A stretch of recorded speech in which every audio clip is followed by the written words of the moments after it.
talk about is the Jom Kipur War. And why, you'll see in a minute why I'm talking about this. It broke out on September 6, 1973. And it was on Jom Kippur, as the name implies. The Syrians and the Egyptians invaded Israel in a surprise attack. And at 2 in the afternoon, when everyone was in the synagogues, and it was an unprovoked attack out of nowhere. And it was a difficult war for Israel because we were taken by surprise. Israel's strategy throughout the other wars was we always have to strike first because we don't have the capability of holding back an enemy if they strike first. And this particular battle was very difficult. In fact, Syria invaded Israel with 1,400 tanks. In the Golan Heights, Israel had 177 tanks at the outbreak of the war. They were outnumbered nearly 10 to 1. And it actually got worse as the war went on because the Iraqis got involved and the Moroccans got involved and the Jordanians and the Saudis sent tanks as well. The whole Arab world said, this is our chance to take Israel out. Most people don't know that 150 foreign tanks, non-Syrian tanks, were destroyed in Israel's battle with the Syrians in the Golan Heights. So Israel was having a real hard time with this war when they invaded. When they were taken by surprise. In fact, an entire Israeli brigade, the Barak Brigade, was wiped out. It was gone. It was expunged from the books, destroyed in the first couple days of the war, trying to stop the Syrians.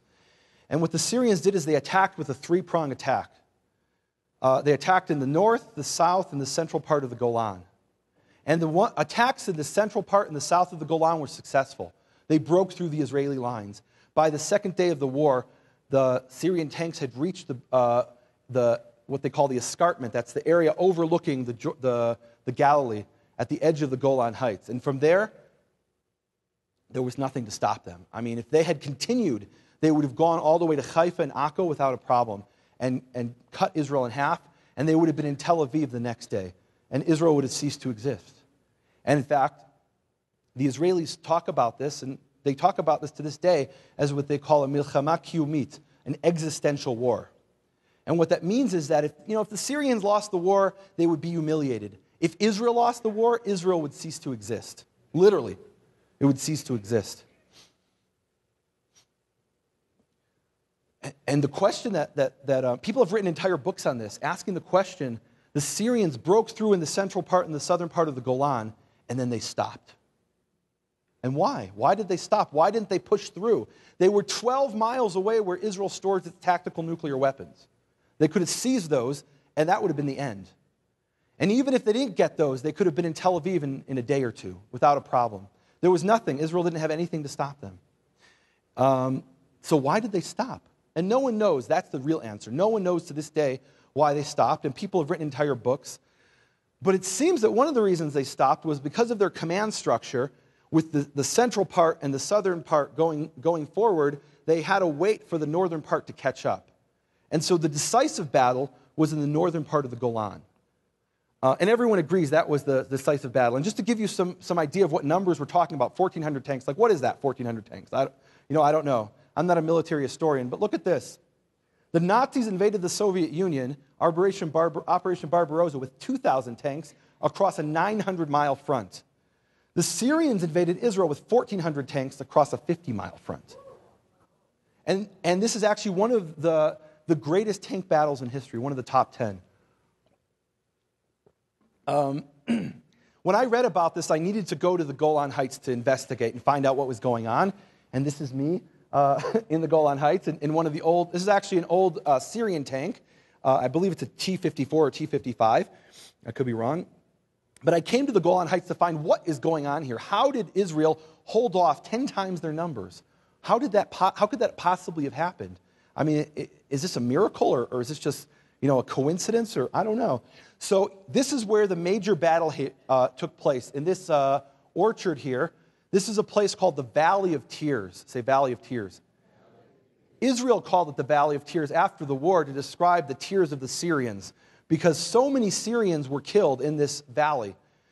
And what's amazing about the battle here is in this particular sector, in the northern part where they held out, Israel was outnumbered 15 to 1. Not 9 to 1 like as in the overall numbers, but 15 to 1 they were outnumbered. And somehow they managed to hold off the Syrians for 4 days. And how did they do it? And why didn't the forces in the south and the central continue? Why did they stop? After 4 days of fighting, there were 3 tanks left to the north of the Valley of Tears under a man named Avigdor Kahalani, who now is a well-known Israeli politician. But back then he was a tank brigade commander, or battalion commander, excuse me. To the south, there was a hill called Booster Hill, and there were 4 surviving tanks there. Altogether, 4 plus 3 is 7. 7 Israeli tanks held off hundreds of Syrian tanks. And at that point, there were only 7 tanks left. Reinforcements finally arrived after 4 days, and the reinforcements consisted of 13 tanks that had been damaged in the previous battles. The commander of those 13 tanks was a man named Yossi ben Hanan, and he'd been in his honeymoon in Nepal.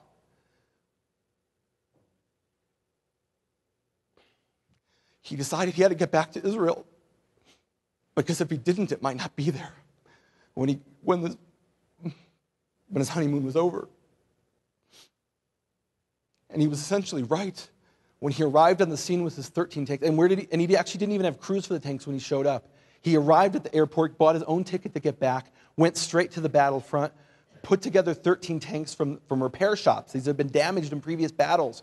And the people who manned the tanks were people who had been wounded in previous battles. These were people who actually checked themselves out of the hospital in order to fight this battle, because they said, if we don't fight this, this will be the second Holocaust. And one of the reasons that Israel lacks what's called strategic depth. You know, the Golan Heights is 20 miles wide, that's it. If they break through this point, there's nothing to stop them. So Yossi ben Hanan shows up with the 13 tanks, and Avigdor Kahalani is there with the 7 tanks who has held them back for 4 days. And guess what the Syrians do? They have hundreds of undamaged tanks that they can still commit to the battle and that are rolling into the battlefield. What they do is they turn around and they start to retreat. And what do the Israelis do after 4 days of battle, and they're down to 20 tanks? They go after the Syrians and chase them back into Syria.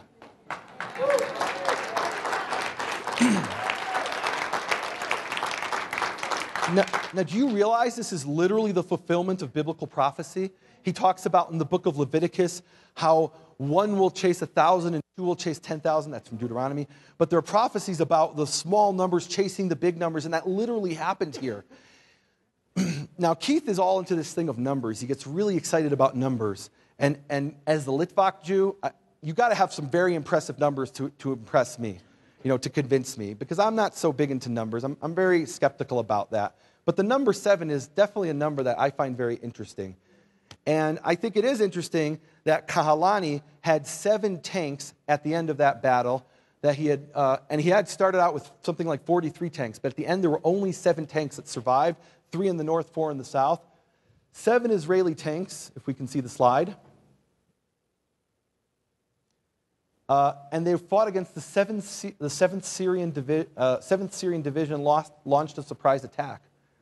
That's who they fought, the 7th Syrian Division. It was actually called an infantry division, but it was mostly tanks that they were fighting. And they attacked in the 7th Hebrew month, because it was Jom Kipur, remember? Which is the 7th month of the Hebrew year. And it turned out they attacked on Shabbat, which was the 7th day of the week. And they were defeated by 7 tanks from the 77th Battalion.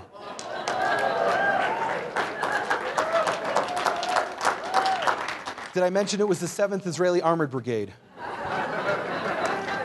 Wow. Now, maybe this is a grandiose coincidence. I don't know. Oh, and after 77 hours of battle. About 77 hours. They say it was about 80 hours, but I'm willing to say it was 77. I mean, if that, I don't know, is that a miracle or a coincidence? And ultimately, it's a matter of faith. You have to decide for yourselves. But when I went to investigate this, I came across the war memorial of the 7th Armored Brigade that defeated the Syrians.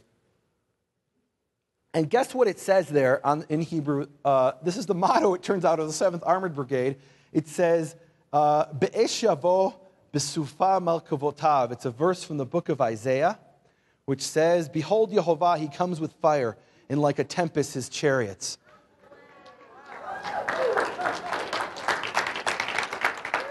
Now, what chariots are they talking about? Do you know what the Israeli-made tank is called?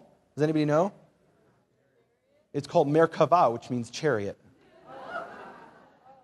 So their motto is, behold Yehovah, he comes with fire, and like a tempest his chariots, and that's the 7th Armor Brigade, which defeats the 7th Syrian Division in 77 hours.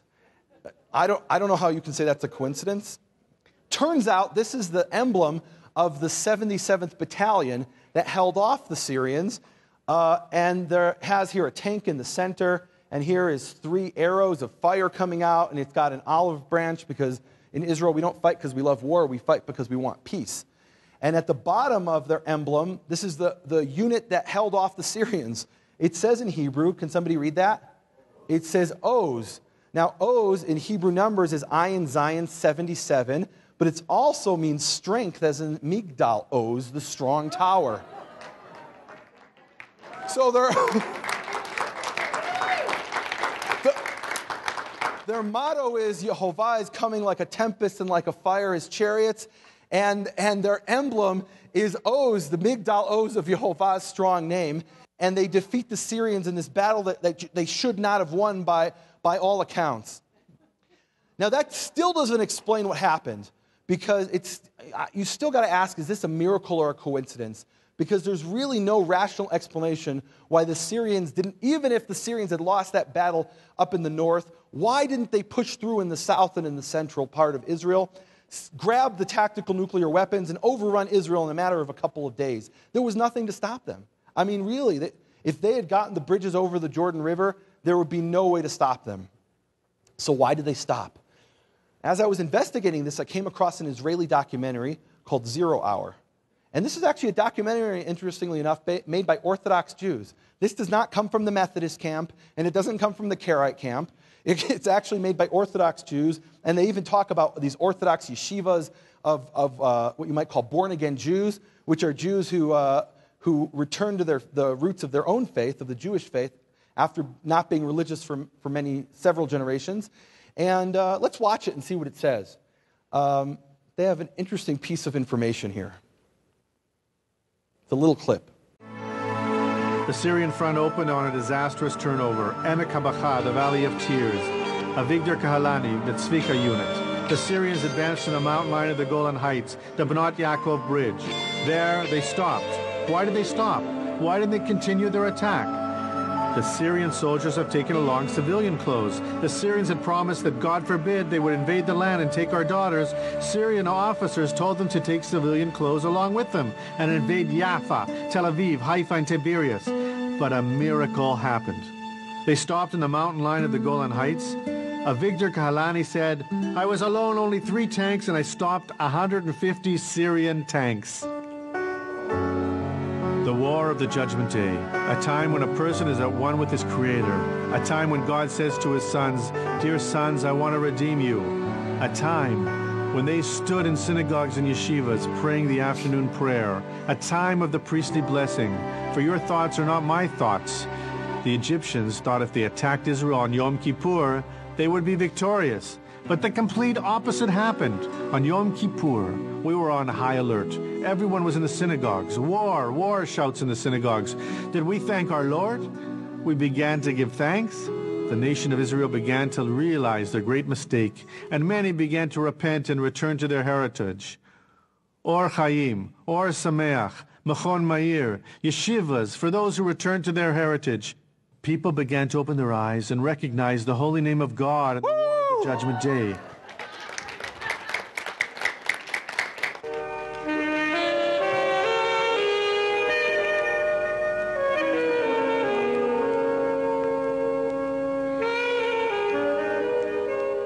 But the question remains to this very day, how could it be possible that the Syrians were stopped on a mountain line of the Golan Heights?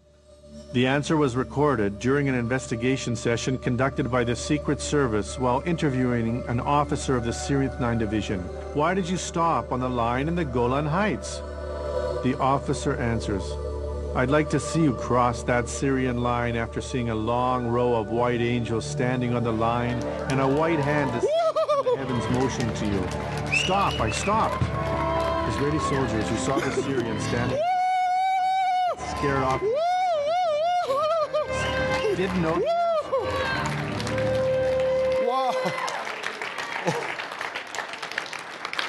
Wow. Wow. Wow. Wow. All I can say is wow. Syria historically was actually an historical enemy of Israel going back thousands of years. And actually it was back then known as the kingdom of Aram Damascus. Aram is Aramea, the land of Aramaic. And Damascus is Damascus. So the Aramaic kingdom of Damascus, that's what Syria was always known as. And there's a story in the Bible about an earlier war between Aram Damascus, the Aramaic country of Syria, and the kingdom of Israel. It appears in 2 Kings chapter 6. I'll read to you from the Hebrew. It says, "And the king of Aram, of Syria, of Aramaic land, was fighting against Israel. And he took counsel with his servants, saying," this is 2 Kings chapter 6, verse 8, saying, "I'm going to camp at such and such a place," meaning I'm going to camp my army at such and such a place. In verse 9, "And the man of God sent to the king of Israel, saying, be careful from from passing by such and such by this place, because the king of Assyria is, the king of Syria, the king of Aramaic land is camping there. And the king of Israel sent to that the place, which he said to him, the man of God, etc." Let's skip ahead here. Verse 11, "And the heart of the king of Aramaic land was angry over this matter. And he called his servants and he said to them," it says, "Halo tagidu li mi shelanu el melech Yisrael." Who among us is on the side of the king of Israel? He thought he had a spy. And what was really happening is Elisha, say Elisha.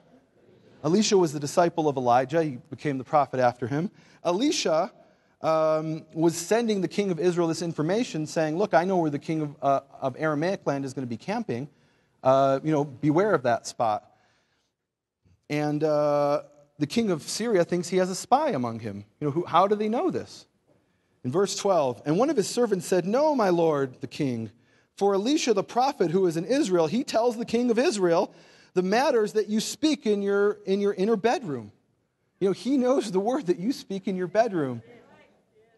In verse 13, "And he said, 'Go and see where he is, and I will send and I will grab him.' Was told to him, saying, 'Behold, he is in Dotan.'" So now we begin the Syrian expedition to Dotan. They've got to arrest Elisha so he can no longer give away their position. They don't know how it works, but they just know that they can't have this information leak. So verse 14, "And he sent there horses and chariots and a great army, and they came at night and they surrounded the city."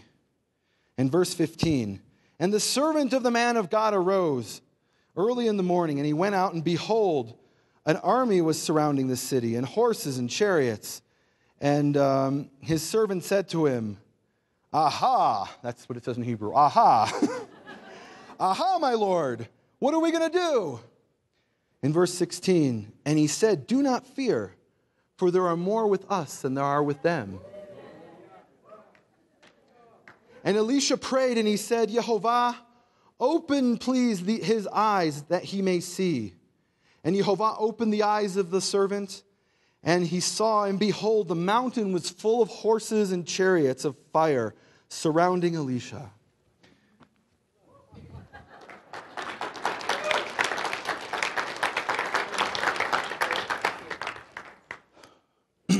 I think this is what happened in this other war. In this war in 1973, when we once again fought the king of Aramaic land and the king of the people of Syria, and the army of Yehovah came out and defeated them and sent them running. And my prayer is, Yehovah, Father, our Father in heaven, please, Yehovah, open my eyes that I may see those whom you send, and may he also open your eyes as well. Amen.